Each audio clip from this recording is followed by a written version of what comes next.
नमस्कार। The bonus के prime time show bonus point में आप सभी का स्वागत है। मैं हूं विपुल सिंह। शाम के 7 बजते ही आपकी जेब से लेकर के देश की अर्थव्यवस्था पर असर डालने वाली तमाम महत्वपूर्ण खबरें लेकर के हम पहुंच चुके हैं अपने स्टूडियो। और इन खबरों के विश्लेषण के लिए हमारे साथ जुड़ चुके हैं द बोनस के संपादक अंशुमान तिवारी जी, मुंबई से। अंशुमान सर, बहुत बहुत स्वागत आपका। धन्यवाद विपुल जी। आज भी मुझे ऑफिस पहुंचना मुश्किल रहा मुंबई में। हालांकि आज बारिश कल की तुलना में कम है, लेकिन कल जितनी बारिश हुई उसके बाद सारे टेलीकॉम नेटवर्क सारी सारी व्यवस्थाएं ठप हैं, और इसलिए आज मुझे फिर यहीं से घर से ही इस कार्यक्रम में जुड़ना पड़ा। नहीं सर, आप बिल्कुल जो है घर से ही करें, वो ज़्यादा बेहतर है, क्योंकि जिस तरह की तस्वीरें हम लोग तमाम मीडिया के माध्यम से देख रहे हैं, वो वाकई में इस समय सुरक्षित रहना वो ज़्यादा आवश्यक है। और सुरक्षित से ज़्यादा किसी एक जगह से दूसरी जगह पहुंचना वो ज़्यादा मुश्किल है। तो अंशुमान सर के साथ आज का विश्लेषण हम शुरू करें उससे पहले ज़रा फटाफट आपको हम ये बता देते हैं कि आज कौन सी खबरें हमारे कार्यक्रम में शामिल होंगी, किन बिंदुओं पे हम बातचीत करने वाले हैं, नजर डालते हैं ऑन द शो पर। ऑन द शो में सबसे पहले आज बात करेंगे एसबीआई की उस घोषणा की जिसमें कहा गया कि 2 साल से इन ऑपरेटिव पड़े नील बैलेंस वाले खातों को बंद कर दिया जाएगा। इसके बाद केंद्र सरकार की उस लिस्ट पर बात होगी जिसमें ऐसे लोगों को शामिल किया गया है जो कि राशन कार्ड के तहत मिलने वाले फ्री अनाज के लिए पात्र ही नहीं है। राज्यों को ऐसे लोगों को लिस्ट से बाहर करने के लिए कहा गया। अब अगली खबर जुड़ी हुई है ऑनलाइन गेमिंग को लेकर के आ रहे नए कानून को लेकर। कानून के लिए सरकार ने संसद में बिल पेश कर दिया है। अंशुमान सर से जानेंगे कि आखिर में इस विधेयक में क्या कुछ हो सकता है, क्योंकि आज काफ़ी ज़्यादा एक्शन बाजार के अंदर भी इससे जुड़ी हुई कंपनियों के अंदर देखने को मिला है। इसके बाद बात करेंगे जीएसटी से जुड़ी हुई खबर की और इसका विश्लेषण करेंगे। सरकार जीएसटी की व्यवस्था में फिर से एंटी प्रॉफिटेरिंग नियमों को शामिल करने पर विचार कर रही है। अंशुमान सर से जानेंगे कि आखिर में ऐसा हो क्यों रहा है। टेलीकॉम कंपनियों से बेसिक मोबाइल प्लान महंगे कर दिए हैं। जियो और एयरटेल के प्लान 20% तक महंगे हो गए हैं। इस खबर का भी विश्लेषण होगा, क्योंकि लगातार तीसरा दिन है जब वोडाफोन में लगातार तेजी है, तो इसका असर देखने को मिल रहा है इनका वोडाफोन के अंदर। और आखिर में चीन की तरफ से रूस के तेल की खरीद बढ़ाए जाने पर बात होगी। और चीन ने ऐसे समय पर खरीद बढ़ाई है जब भारत को टैरिफ के डर से खरीद हटानी पड़ रही है। लेकिन शुरुआत करेंगे एसबीआई से जुड़ी खबर के साथ। देश का सबसे बड़ा बैंक एसबीआई ऐसे बचत खातों को बंद करने जा रहा है जिनमें नील बैलेंस है और 2 साल से किसी तरह का लेन देन नहीं हुआ है। बैंक ने एक विज्ञापन जारी करके ग्राहकों से कहा कि नील बैलेंस वाले इन ऑपरेटिव खातों के मालिक ग्राहक अगर अपना खाता बंद नहीं कराना चाहते तो वे बैंक ब्रांच पहुंच करके अपना केवाईसी अपडेट कराएं, अन्यथा 1 महीने के बाद खाता बंद हो जाएगा। सर, ये इन ऑपरेटिव खातों की जो सफाई की जा रही है, आखिर में इसके कारण क्या आप देख रहे हैं, क्यों शुरू हुई है आखिर में? बिल्कुल, ये सबसे महत्वपूर्ण और बड़ी वजह तो म्यूल अकाउंट्स है, जिन पर हमने अभी हाल में चर्चा की थी। क्योंकि म्यूल अकाउंट्स की संख्या बढ़ रही है और इनऑपरेटिव और नील बैलेंस वाले खातों के म्यूल अकाउंट के तौर पर इस्तेमाल होने का खतरा है। और इसलिए एसबीआई इसकी तैयारी कर रहा है। जो बात पर ऑफिशियली कही नहीं गई, लेकिन जो बात अखबारों के जरिए विज्ञापनों के जरिए पता चली है, उसकी तैयारी। दूसरा है कि इसमें एक सवाल ये भी है कि अभी स्पष्ट नहीं कि वो कौन से खाते होंगे। क्या इसमें जनधन खाते भी होंगे? क्योंकि अभी हाल में ही संसद को सरकार ने बताया था, वित्त राज्य मंत्री ने, कि करीब करीब 23% जनधन खाते इनऑपरेटिव पड़े हुए हैं, जिनमें कोई संचालन नहीं हो रहे हैं। लेकिन क्योंकि एसबीआई सबसे बड़ा बैंक है और वो अपने यहाँ ये नील और इनऑपरेटिव खातों की सफाई कर रहा है और उन्हें कम करने की कोशिश कर रहा है, तो हमें मान सकते हैं कि इसके बाद अन्य बैंक भी अपने यहाँ इस तरीके के खातों की संख्या कम करेंगे। इस बीच केंद्र सरकार ने ऐसे राशन कार्ड होल्डर की लिस्ट तैयार की है जो कि फ्री राशन जैसी सुविधाओं के पात्र नहीं है। इस लिस्ट में 1 करोड़ से ज़्यादा लोग हैं। केंद्र ने राज्यों को निर्देश दिया है कि ऐसे लोगों को राशन कार्ड लाभार्थियों की लिस्ट से बाहर किया जाए। सर, आखिर में इस छटनी की आवश्यकता क्यों पड़ रही है सरकार को? देखिए, ये छटनी लंबे समय से पेंडिंग थी। इसमें बहुत सारे लोग ऐसे हैं जिनके पास राशन कार्ड है पर वो राशन नहीं ले रहे हैं। सरकार की को ये भी लगता है कि इसमें बहुत सारे ऐसे कार्ड है जिनका दुरुपयोग हो रहा है, या लोग राशन जिसका इस्तेमाल नहीं करते वो लेकर बाजार में बेच रहे हैं। तो ये बड़ी छटनी की तैयारी की गई है। इसमें करीब करीब 94 लाख तो ऐसे हैं जो टैक्स पेयर हैं, जिन्हें सस्ते अनाज की जरूरत नहीं है। 17 लाख से ज्यादा लोग ऐसे हैं जिनके पास फोर व्हीलर्स हैं, और करीब करीब 5 लाख के आसपास राशन का कार्ड तो ऐसे लोग हैं कि जो कंपनियों के डायरेक्टर्स, जिनके पास जो जो जो कंपनियों में निदेशक का पद संभाले हुए हैं। तो स्वाभाविक रूप से ये राशन कार्ड किसी दौर में आइडेंटिटी के प्रूफ के तौर पर या बाकी चीजों के लिए बनाए गए थे, जिनका अब इस्तेमाल नहीं हो रहा है। तो ये लिस्ट काफी दिलचस्प है। और इस छटनी से सरकार को दो चीजें रोकने में मदद मिलेगी। एक तो स्पष्ट रूप से बजटिंग में मदद मिलेगी कि भारत में कितने लोगों को अनाज देने की जरूरत है, क्योंकि अभी जितने राशन कार्ड उस हिसाब से अनाज का एलोकेशन किया जाता है।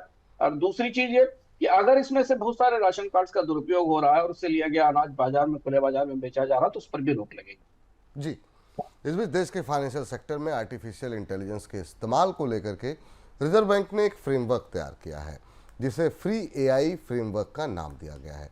इस फ्रेमवर्क के आधार पर बैंक, एनबीएफसी और फाइनेंशियल सेक्टर की दूसरी कंपनियां आर्टिफिशियल इंटेलिजेंस के इस्तेमाल को लेकर के दिशा निर्देश बनाएंगी। सर, इस फ्रेमवर्क में क्या कुछ प्रावधान हो सकते हैं और रिजर्व बैंक की तरफ से क्या कुछ सुझाव दिए गए हैं?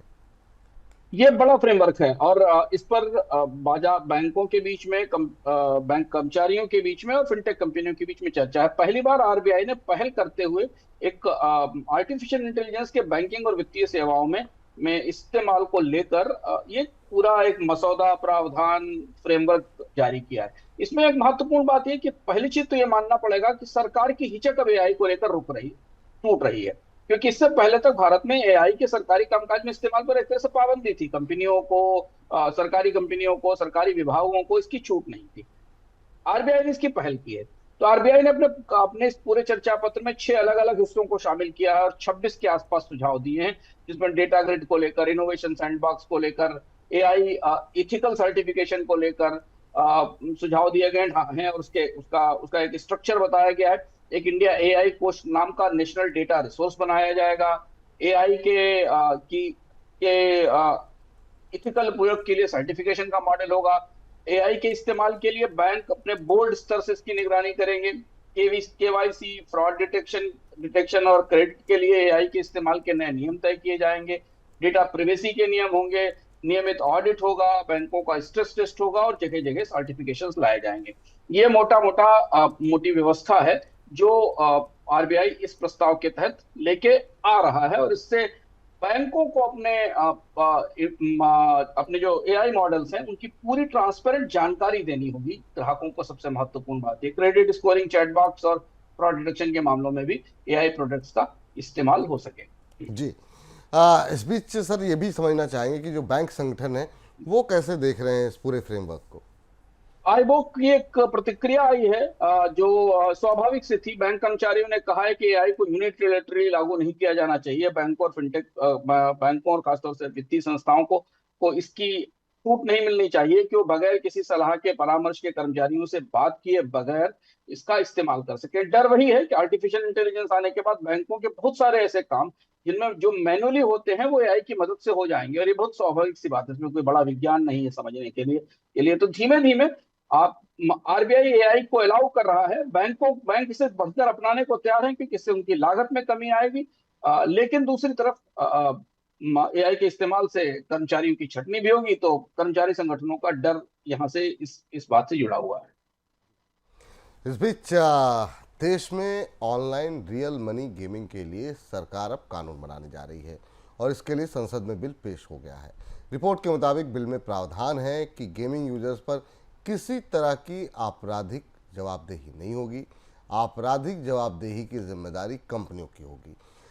सर, मतलब क्या कुछ प्रमुख प्रावधान यहाँ पर रखे गए हैं इस पूरे मामले को लेकर के? सबसे बड़ा जो फैसला इसमें है वो ये है कि जो मनी गेम्स हैं, जो रियल मनी गेम्स हैं, उनमें उनकी इजाजत नहीं दी जाएगी। और इसका बड़ा असर उन कंपनियों पर पड़ेगा जो भारत में रियल मनी गेम्स चला रही थी। इसमें dream 11, games 24, WinZO, games craft, खेलो फैंटेसी, इस तरीके की तमाम कंपनियां हैं। और इसको लेकर बड़ा विरोध भी था कि भारत में एक तरह से सरकारी कानूनों के तहत, नियमों के तहत लोगों से गैम्बलिंग कराई जा रही है, जुआ खेलने के लिए कहा जा रहा है। तो ये कानून लागू होने के संसद में जाने के लागू होने के बाद कम से कम रियल मनी गेमिंग इंडस्ट्री के लिए तो बड़ा सेटबैक होगा, क्योंकि सरकार उसे बंद करने जा रही है, ऐसा इस कानून से इशारा मिला। अगर बाद में कोई संशोधन नहीं किया जाता या कोई इफ एंड बट नहीं डाले जा सकते। करीब करीब $3.7 बिलियन की इंडस्ट्री है जिसमें बड़ा शेकअप हो सकता है। दूसरे कुछ प्रावधान ऐसे हैं जहां पे non money gaming real money games है उनमें कोई फ्रॉड ना हो, उनको कैसे खेला जाए, उनके नियम कैसे कैसे तय किए जाए, उसमें फ्रॉड होने पर जिम्मेदारी किसके ऊपर जाए, ये सारे नियम अलग से तय किए गए हैं जो इस कानून का हिस्सा है। जी। लेकिन सर आज बड़ा जो है सुबह से ही दबाव देखने को मिला। हमने देखा नज़ारा टेक्नोलॉजी 12.5% टूट गया, ऑन मोबाइल में बड़ी गिरावट दी। डेल्टा कॉर्प ने कुछ ही दिन पहले अपने एक कारोबार को जो ऑनलाइन गेमिंग से जुड़ा हुआ था उसको जो है बेचा था, तो वहाँ पर अच्छा मूव देखने को मिला। क्या ये अब आपको लग रहा है इसको पूरी तरह रोक लग जाएगी, या फिर कुछ इसमें अभी भी कुछ गुंजाइश दिखाई दे रही है? क्योंकि इन कंपनियों का तो कारोबार पूरी तरीके से ठप हो जाएगा, क्योंकि बड़े बड़े नामचीन खिलाड़ी भी को पैसे, काफ़ी मोटे पैसे खर्च करती हैं कंपनियां। हाँ, क्योंकि देखिए जो बिल जो प्रावधान की भावना है और जो भाषा है, उस हिसाब से ये इन कंपनियों के लिए अब काम करना मुश्किल होगा, क्योंकि सरकार सैद्धांतिक रूप से इसे लॉटरी, जुए या रियल गेमिंग को बंद करने जा रही है। ऐसा जो मसौदा संसद कैबिनेट से पास हुआ है वो है। प्रावधान में कुछ ऐसी चीजें हों जिन्हें बचाया जा सकता हो, बदला जा सकता हो, तो आगे की बात है। तो इसलिए स्वाभाविक था कि नजारा टेक या इन कंपनियों के ऊपर बड़ा असर पड़ेगा। तो फिलहाल तो इनके के भविष्य पर अभी तो अंधेरा ही दिखता भविष्य पे अंधेरा है। जी हाँ, इस बीच सरकार की तरफ से जीएसटी कटौती के बाद सरकार अब जीएसटी प्रावधान में, जीएसटी व्यवस्था में एंटी प्रॉफिटेरिंग के प्रावधान को फिर से शामिल करने पर विचार कर रही है, ताकि कंपनियां और रिटेलर्स जीएसटी कटौती का लाभ ग्राहकों तक पहुंचा सके। इस व्यवस्था को पहली बार 2017 में जीएसटी के साथ लागू किया गया था। इस बीच जीएसटी कटौती को लेकर के स्टेट बैंक की रिपोर्ट में यह भी कहा गया कि कटौती से सरकार को वित्त वर्ष 2025-26 के दौरान 45,000 करोड़ रुपए का नुकसान हो सकता है। सर, नुकसान और फायदे के हिसाब से जो कुछ निकल करके आ रहा है, वो क्या तस्वीर निकल करके आ रही है? है। विपुल जी, पहले तो ये जो एंटी प्रॉफिटेरिंग वाला पूरी बात है ना, ये जीएसटी के पहले कार्यकाल में सफल नहीं हुई। ना तो कोई फैसले हुए, ना कंपनियों ने पास ऑन की रियायतें, और उसके खिलाफ कार्रवाई भी नहीं हुई। उनके खिलाफ मुकदमे किए गए। बाद में एंटी प्रॉफिटिंग अथॉरिटी का कार्यकाल खत्म कर दिया गया, तो उसे एक तरह से डिफंक्ट ही कर दिया गया। तो इस मामले में तो उपभोक्ताओं को कोई लाभ नहीं मिला। जहां जहां जीएसटी कम भी हुआ पिछले सालों में, उसके बाद उत्पादों की कीमतों में, सेवाओं की कीमतों में कोई कमी नहीं आई। तो एंटी प्रॉफिटियरिंग का तो पेंडोरास बॉक्स दोबारा खुलेगा, और इस पर फिर बहस और चर्चा होगी। सवाल पूछे जाने चाहिए कि आखिर कंपनियों को जो रियायती थी वो क्यों नहीं मिलती। दूसरी चीज है कि अब सरकार, ये सारा उत्साह जो यूफोरिया 2-3 दिन पहले तक बना था और जो रेट लिस्ट घूम रही थी, अब वास्तविकता पे तथ्यों पर बात शुरू हुई है। तथ्य है कि रेवेन्यू लॉस कितना होगा अगले साल। इससे 85,000 करोड़ का नुकसान होने की संभावना है। इस साल करीब 40-45,000 करोड़ माना जा रहा है, अगर इसे हम देखते हैं कि लागू हो पाता है इस वित्त वर्ष में, अक्टूबर के बाद से। हालांकि अभी बहुत मुश्किल है, फिंगर्स क्रॉस्ड है। अभी तो डिस्कशन नहीं शुरू हुआ है, पूरा सिस्टम बनाना, अगर ये दो स्लैब का स्ट्रक्चर आता है। 85,000 करोड़ के रेवेन्यू के लॉस का अरेंजमेंट सरकार को करना होगा, तब इसके बाद ये लागू किया जा सकेगा। उसमें राज्यों को होने वाले लॉस की भरपाई करनी पड़ेगी। हालांकि एसबीआई रिसर्च और तमाम उत्साही आंकलन ये बता रहे हैं कि इससे कंजम्पशन बढ़ेगा, 2 लाख करोड़ रुपए का रेवेन्यू एडिशनल तौर पर आएगा। हालांकि उसके कोई तथ्य नहीं है, क्योंकि टैक्स कट होने के बाद इतनी तेजी से रेवेन्यू नहीं बढ़ता। विपुल जी, हम और आप साथ थे, आपको याद होगा जब सरकार ने इनकम टैक्स में रियायत बजट में घोषित की थी, और उसके बाद ये चर्चा थी कि भारतीय अर्थव्यवस्था में एकदम लोग झोला उठाकर खरीदने निकल पड़ेंगे। लेकिन उसके बाद की तिमाही में अगर आप कंपनियों के नतीजे और रिजल्ट देखें, तो आपको दिखाई देगा कि उस इनकम टैक्स रियायत का कोई बड़ा असर बाजार में डिमांड के तौर पर नहीं दिखाई दिया।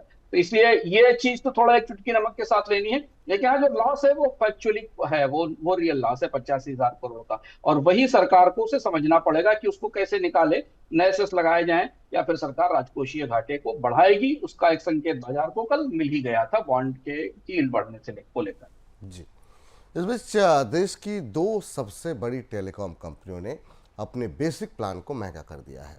पहले जियो ने 249 रुपये का प्लान बढ़ा करके 299 रुपये का कर दिया, और अब एयरटेल ने भी इसी राह पर चलते हुए बेसिक प्लान की कीमत 299 रुपये कर दी है। दोनों कंपनियों के बेसिक प्लान की कीमत अब वोडाफोन आइडिया के बेसिक प्लान के बराबर हो गई है। सर, ये कंपनियों ने महंगे प्लान क्यों किए? क्या आरपू ही एक रीज़न है, या कुछ और भी वजह आप मान रहे हैं? देखिए, कंपनियों ने बहुत सफाई के साथ इस बार अपने टैरिफ में बढ़ोतरी की है। टैरिफ की बढ़ोतरी नहीं कहा गया उसे, बल्कि प्लान बंद करना कहा गया। जियो और एयरटेल दोनों ने 1 GB पर डे डेटा देने वाले 249 रुपए के प्लान बंद कर दिए। यानी अब जो बेसिक एंट्री प्लान है वो 299 रुपए हो गया। 299 रुपए के प्लान से ही लोग एंटर कर पाएंगे, जिसमें जियो करीब 1.5 GB का डेटा दे रहा है, 28 दिन का प्लान है। जबकि एयरटेल और वोडाफोन आइडिया का जो बेसिक प्लान है वो भी 299 रुपए का, पर उस पर 1 GB पर डे का डेटा मिलता है। इस और दूसरी चीज ये भी संकेत दिए गए कि अक्टूबर से जनवरी तक कम से 15 से 20% की टैरिफ की बढ़ोतरी और हो सकती है आने वाले समय में। तो कंपनियों ने इस बार खेल क्या किया है कि प्लान की वैलिडिटी कम नहीं की, केवल प्लान की कीमतें बढ़ा दी, जिससे कि ग्राहक नाराज ना हो और रेगुलेटर की बहुत ज्यादा शिकायतें ना हो। जी। कोशिश वही है आरपू बढ़ाने की कि एवरेज रेवेन्यू पर यूजर बढ़े। जियो का आरपू करीब 211 रुपए से 253 रुपए तक हो जाएगा। पूरे सेक्टर का आरपू 200 रुपए से 220 रुपए तक पहुंच सकता है। इस बढ़ोतरी के बाद कंपनियों को 5G रोल आउट के लिए पैसा चाहिए, ऊंचे टैरिफ से वो पैसा आएगा। सर आखिर में ये भी जानना चाहेंगे आपसे कि ग्राहकों के ऊपर किस तरह का इम्पैक्ट देख रहे हैं इसका। देखिए, बाजार पर में थोड़ा सा रीसेटलमेंट आपको दिखाई देगा। वोडाफोन आइडिया की कमजोर स्थिति है, जियो और एयरटेल का बाजार के प्रीमियम कस्टमर पर कब्जा है और वो ये चाहते हैं कि प्रीमियम कस्टमर उनके पास रहे। ये लगभग वैसी स्थिति है जैसे कि आईसीआईसीआई बैंक ने आपके लिए मिनिमम बैलेंस लिमिट बढ़ा दी थी। उनको नहीं चाहिए छोटे सब कस्टमर जो कि 250 रुपए तक के एवरेज आरपू पर हो। वो चाहते हैं कि 200 रुपए से ऊपर ऊपर का के आरपू वाले लोग उनके पास आए, और जो वो लोग हो जो 250 रुपए का प्लान लेने वाले उन्हें नहीं चाहिए। कम से कम 300 रुपए पर महीने तो उन्हें ग्राहक दे ही। एयरटेल और जियो को ये चाहिए। आ, इसका इसका फायदा बीएसएनएल जैसे कुछ कंपनियों को मिल सकता है, जिनके पास भी सस्ते ग्राहक जा सकते हैं। लेकिन ग्राहकों के लिए तो अब बेसिक यूजर्स के लिए तो महंगाई 20% की हो ही गई। उनके अगर आप पिछले बेसिक प्लान से देखें तो उस प्लान से उनके लिए 299 रुपए की कीमत आ गई है। डेटा जियो ने बढ़ाया है 1.5 GB, लेकिन बाकी लोगों ने नहीं बढ़ाया। बहुत सारे यूजर्स के पास 1 GB डेटा इस्तेमाल भी नहीं होता है पूरे दिन में, तो 1.5 GB डेटा का वो इस्तेमाल क्या करेंगे, इस पर भी काफी बहस और सवाल है। तो जो कम आय वाले ग्राहक हैं उनके ऊपर इसका असर पड़ेगा। डेटा शेयरिंग बढ़ेगी, सेकेंडरी सिम्स और बंद होंगे, कम होंगे, दूसरे सिम्स का लोग इस्तेमाल नहीं करेंगे। कंपनियों की इनकम बढ़ेगी, 4G 5G का और प्रीमियम डेटा की मांग बढ़ेगी, लेकिन निचले स्तर पर एयरटेल और जियो के पास तो ग्राहकों में कमी आएगी। जी। और इस सबके बीच में भारतीय एयरटेल का शेयर 1% बढ़ के बंद हुआ और तमाम निगेटिव खबरों के बावजूद वोडाफोन लगातार तीसरे दिन मजबूती के साथ करीब 3% की बढ़त के साथ बंद हुआ, जबकि नतीजे भी खराब थे और ये खबर भी बहुत उत्साहजनक नहीं है वोडाफोन के लिए, लेकिन फिर भी वोडाफोन आइडिया भी अपनी रफ्तार में चल रहा है। इस बीच भारत से अमेरिका को ई कॉमर्स एक्सपोर्ट में 15 से 25% गिरावट की आशंका जताई जा रही है। अमेरिका ने मई में ही $800 तक के पैकेट्स के ड्यूटी फ्री इंपोर्ट पर रोक लगा दी थी और इस सेगमेंट में भारतीय एमएसएमई कंपनियां अमेरिका को बड़ा एक्सपोर्ट करती थी। इस तरह के इंपोर्ट पर अमेरिका में ड्यूटी लगने से भारतीय कंपनियों का एक्सपोर्ट प्रभावित होगा। साथ में इंटरनेशनल पेमेंट कंपनियों के कारोबार पर भी असर पड़ेगा, क्योंकि उन्हीं के जरिए एक्सपोर्ट ऑर्डर का पेमेंट होता था।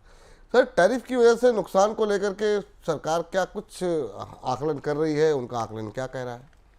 देखिए, पहला तो ये कि जो ई कॉमर्स एक्सपोर्ट है वो पूरी दुनिया के लिए ड्यूटी बढ़ी है और भारत भी उसमें शामिल था। भारत में खास तौर पर जो आप कह रहे हैं वो हैंडीक्राफ्ट कंपनियां काफी ई कॉमर्स एक्सपोर्ट करती थी, क्योंकि छोटे सामान होते थे वो जाते थे। उनके लिए बाजार लगभग खत्म हो गया इतनी भारी टैरिफ के बाद। उनके लिए बाजार में खड़े होना मुश्किल होगा। बड़ा जो ई कॉमर्स वाला जो हिस्सा है वो चीन और वियतनाम बाकी जगह से जाता है, उन पर भी असर पड़ेगा। अब चूंकि देखिए टैरिफ स्थायी हो गए हैं, अमेरिका के साथ रिश्ते सुधरने की संभावना सीमित लग रही है। आज भी अमेरिका ने 24 घंटे पहले कुछ ऐसी चीजें कही जिससे लगता है कि भारत और अमेरिका के बीच अब तनाव थोड़ा लंबे समय तक चलेगा। ऐसी स्थिति में सरकार भी अब इस रियलिटी को पचा रही है कि अमेरिका के प्रतिबंध और ऊंचे टैरिफ लंबे समय तक रह सकते हैं, और सरकार ने अपना आकलन करना शुरू कर दिया है।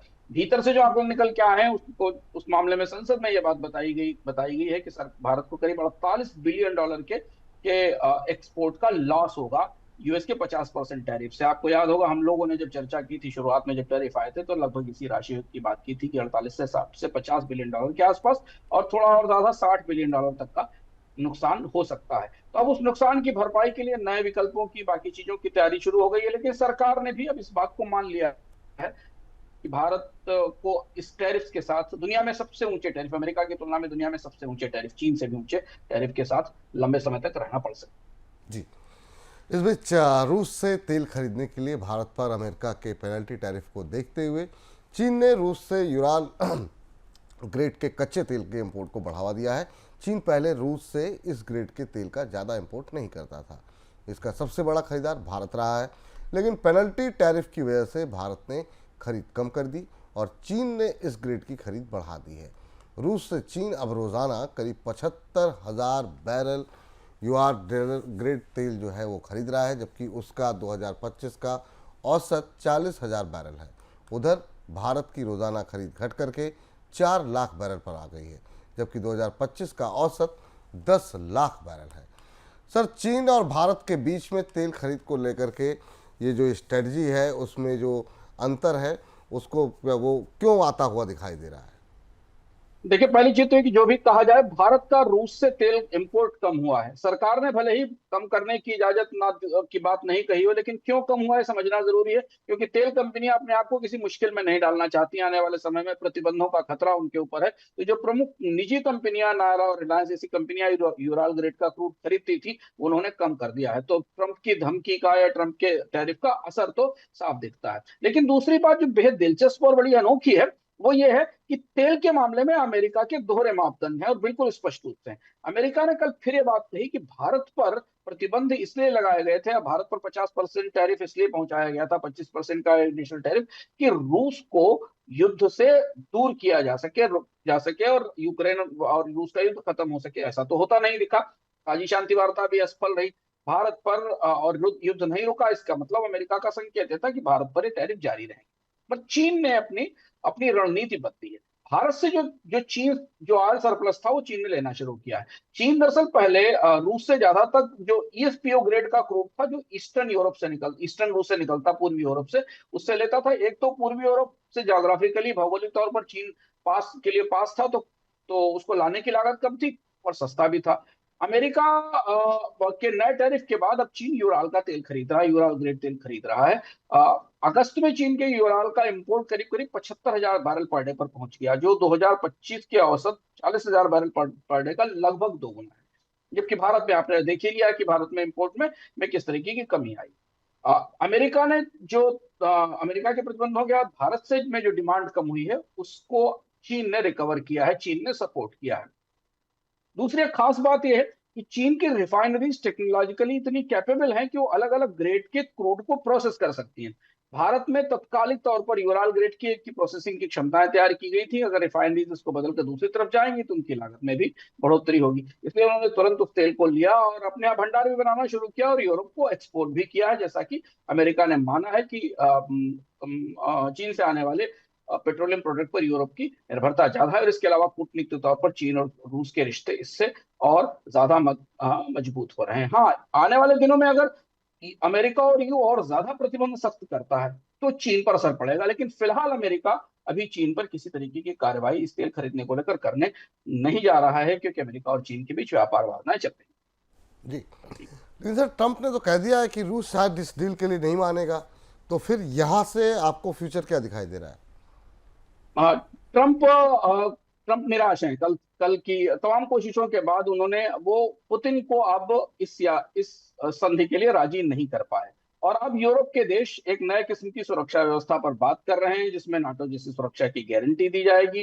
ट्रंप ने यहां तक कहा कि वो साजो सामान और खासतौर से एयर स्ट्राइक कैपेबिलिटी यूक्रेन की मजबूत करेंगे और सैनिक उनके नहीं जाएंगे। तो अब इस स्थिति में भारत के नजरिए से देखें तो भारत पर ये जो 25% टैरिफ है लंबे समय तक जारी रह सकता है, क्योंकि रूस और यूक्रेन के बीच कोई सहमति बनती नहीं दिखाई दे रही है। नंबर दो, यूरोप में कोई डर पहले से लग रहा था। ट्रंप उत्साहित थे, पर यूरोप का कहना था कि पुतिन इतनी आसानी से नहीं मानेंगे। उनकी जो इंपीरियलिस्टिक, जो साम्राज्यवादी तैयारियां हैं, उसके तहत वो क्रीमिया और यूक्रेन का बड़ा हिस्सा लेकर ही मानेंगे। ऐसी स्थिति में अब आपको थोड़े समय बाद यूरोप और अमेरिका के रिश्तों में भी खिंचाव आता दिखाई देगा, ऐसा माना जा रहा है, जिसका संकेत हमने पहले भी दिया था। तो अब यूक्रेन के आसपास यूक्रेन की सुरक्षा को मजबूत करने और रूस को चेक करने की तैयारियां शुरू होंगी, अगर कोई नई पहल रूस की तरफ से बातचीत की नहीं होती, जिसकी अभी तक तो आज तक तो कोई संकेत हमें नहीं मिले। इस बीच रूस ने भारत से इंपोर्ट बढ़ाने की बात कही है। भारत में रूसी दूतावास के व्यापार प्रतिनिधि ने कहा कि अगर टैरिफ की वजह से भारतीय वस्तुओं को अमेरिका एक्सपोर्ट करने में दिक्कत हो रही है तो रूस का बाजार भारतीय एक्सपोर्ट का स्वागत करता है। सर, रूस के साथ भारत और चीन की दोस्ती को दुनिया किस तरीके से देख रही है और यह क्या संदेश जा रहा है? केवल पहले तो रूस को भारत के निर्यात बेहद सीमित हैं, दवा वगैरह फार्मास्यूटिकल के निर्यात हैं, तो रूस का निर्यात बाजार अमेरिका के निर्यात बाजार का विकल्प नहीं है। लेकिन भारत जो भी थोड़ा बहुत, क्योंकि रूस की अर्थव्यवस्था वैसे ही संकट में है युद्ध के कारण, तो रूस में से तो आयात की संभावना है, वहां से कच्चे तेल की, कच्चा तेल और कुछ मिनरल्स जो हम आयात करते हैं, तो वो हमारे लिए भारत के लिए महत्वपूर्ण है। भारत तो अब अमेरिका से खराब रिश्तों के कारण एक एक नए किस्म की के संतुलन में लग गया है। ये संतुलन में एक तरफ रूस है और दूसरी तरफ चीन है। चीन और भारत की जो ताजी ताजी कोशिशें नहीं दोस्ती की, बहुत खराब रिश्ते रहे हैं पाकिस्तान के साथ, चीन के रिश्तों को लेकर गहरा असंतोष है, गहरा विश्वास है भारत और चीन के बीच में, दोनों पक्ष से। लेकिन मजबूरी में दोनों देशों के बीच में जो ताजे संबंध बने, जिसमें चीन के विदेश मंत्री भारत आए और फिर भारत की लंबे समय से मांग पर चीन ने रेयर अर्थ का और केमिकल्स का, मशीनों का एक्सपोर्ट खोलना शुरू किया। भारत ये कोशिश कर रहा है कि किसी तरह से चीन के साथ तालमेल किया जा सके। उसकी दो वजह हैं। एक तो ये कि चीन पर भारत की चीन पर बड़ी निर्भरता है कच्चे माल की आपूर्ति के लिए। चीन ने एक बार में ही ये दिखा दिया कि भारत के लिए चुनौती कैसे पैदा हो सकती है। दूसरी बड़ी बात ये कि अगले साल ब्रिक्स की चेयरमैनशिप मिलने वाली है भारत को, और उस चेयरमैनशिप को सक्सेसफुली ले जाने के लिए और कुछ नया और बड़ा करने के लिए ब्रिक्स में भारत को चीन की जरूरत है, क्योंकि ऑलमोस्ट ब्रिक्स के मैक्सिमम मेंबर्स चीन के नियंत्रण में हैं। चीन ब्रिक्स को अपने तरह से काबू कर रहा है। जो नए मेंबर्स आए वो भी चीन के प्रभुत्व वाले हैं, तो इस दृष्टि से भी भारत के लिए चीन से निकटता जरूरी है। अगर आप इसको पश्चिम के नजरिए से देखें, तो चीन और भारत की मित्रता, दोस्ती और हाल फिलहाल के व्यापार पर अमेरिका को कोई बहुत ज्यादा आपत्ति नहीं होगी, क्योंकि अमेरिका स्वयं चीन के साथ अपने रिश्ते अच्छे करने की कोशिश कर रहा है। रूस वाला मामला ज्यादा पेचीदा है, क्योंकि अगर रूस के साथ भारत के व्यापारिक रिश्ते और करीब हुए, तो सिर्फ अमेरिका ही नहीं, भारत को यूरोपियन यूनियन के विरोध का, यूरोप के विरोध का भी सामना करना पड़ेगा, क्योंकि यूरोप के नेता बेहद बेहद सख्ती से पुतिन को रोकना चाहते हैं। तो ये बड़ी दुविधा है। चीन के साथ तो दोस्ती चलेगी, लोग मानेंगे, लेकिन रूस के साथ दोस्ती में भारत को फिर एक मोर्चा यूरोप के साथ भी खोलना पड़ेगा, यूरोप को भी कन्विंस करना पड़ेगा कि वो इस रिश्ते को आगे बढ़ने दे, और इसी पर बहुत सारी दुविधा और बहुत सारा असमंजस बना हुआ। लेकिन सर, अब जो अभी की स्थिति बनती हुई दिखाई दे रही है, जिसमें अब प्रधानमंत्री चीन के राष्ट्रपति से मिलने भी जा रहे हैं, क्या एक नया जो है समूह तैयार हो रहा है भारत, चीन और रशिया का? आप कैसे देख रहे हैं करंट सिचुएशन को, अभी की स्थिति को? देखिए, समूह तो है, ब्रिक्स में तीनों मेंबर हैं आपस में, और ब्रिक्स में शुरुआती जो सदस्य थे उनमें यही थे, साउथ अफ्रीका और ब्राजील और थे है। तो ये तो पहले से ही है। चीन के रूस से बेहद गहरे रिश्ते हैं, भारत से ज्यादा गहरे और कारोबारी रिश्ते रूस के साथ हैं, बड़ी निर्भरता है। भारत और चीन के रिश्तों में ठंडापन, गर्माहट, शत्रुता, विरोध, दोस्ती, मिला जुला रहता है। तो वो तो ग्रुप बना हुआ है। भारत की जो चुनौती है वो ये है कि चीन और रूस को, दोनों को एक साथ संतुलित करना उसके लिए आसान है, लेकिन रूस को लेकर जो पश्चिम का रुख है उसे संभालना मुश्किल होगा।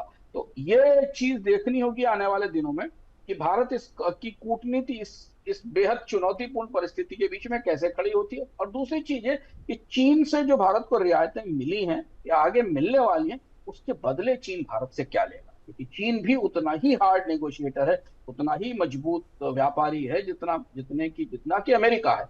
और चीन को समझाना, चीन के साथ कारोबारी रिश्ते चलाना, बनाना चुनौतीपूर्ण है। तो अब ये जो पूर्व की तरफ थोड़ा ज्यादा झुकाव हमें भारत की विदेश नीति का आने वाले समय में दिखाई देगा, अगर डोनाल्ड ट्रंप और भारत के बीच रिश्तों में कोई नया ब्रेक थ्रू नहीं आता है। बिल्कुल सही कह रहे हैं सर। और इस पर जो भी अपडेट्स होगी, हम आगे भी इस पर डिटेल में बातचीत करते रहेंगे। और जयशंकर साहब रशिया में हैं लगातार, आप देखते हैं क्या कुछ वहाँ से चीज़ें निकल करके आती हैं। सर, बहुत बहुत शुक्रिया, बहुत बहुत धन्यवाद आपका आज की चर्चा में जुड़ने के लिए और तमाम खबरों का विस्तारपूर्वक विश्लेषण करने के लिए। बहुत बहुत धन्यवाद आपका। तो आज के इस कार्यक्रम को हम यहीं पर समाप्त कर रहे हैं। आप लगातार बने रहिए बोनस के साथ और अपने सुझाव, अपनी टिप्पणियाँ लगातार हमें भेजते रहिए। अभी के लिए इजाज़त दीजिए, फिलहाल के लिए नमस्कार।